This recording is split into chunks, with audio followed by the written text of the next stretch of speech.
चला तर आज दोरीचा फर्स्ट टाइम आहे, बघू आपल्याला खेळता येते का. तर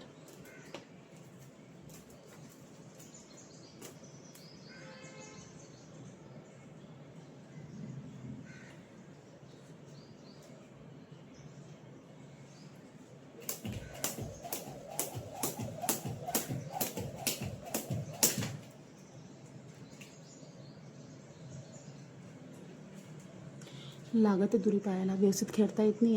दोरी खाली जाऊन खेळावं लागेल बहुतेक. पडल्या शू खूप खराब झाले होते आणि आज जर याची काळजी घेतली तर उद्या आपली काळजी घेणार. तर थोडेसे खराब झाले, पुसून घेते मी.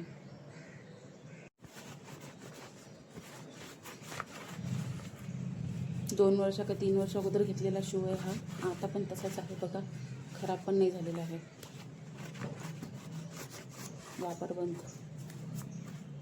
आता मी वापर पण चालू करणार आहे. कसा पण असं लो क्वालिटीचं असं काही असं सध्याचं आहे ना, आहे त्याला महत्त्व आहे. दुसऱ्याला मागायला नाही लागत. स्वतःची कसंही असो, फाटलंही जरी असलं तर आपलंच असते. काय मग बरोबर आहे ना? अगदी बरोबर आहे. दुसऱ्याची वस्तू किती की लाख मौल्यवान असली तरी आपल्या कोणत्या कामाची नाही.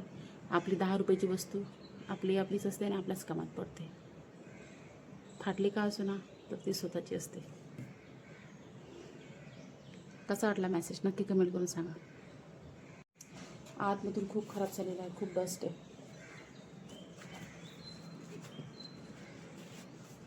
क्लीन करून येते. मला क्लीन झालेला आहे शू आता आपण घालून घेऊ. हे घरचे सॉक्स आहे, हेच घालू आता. दुसऱ्याची वस्तू लाख मौल्यवान किंवा करोडाची का असो ना, आपल्या कोणत्या कामाची. आपली 10 रुपयाची वस्तू आपलीच असते आणि आपल्याच कामात पडते.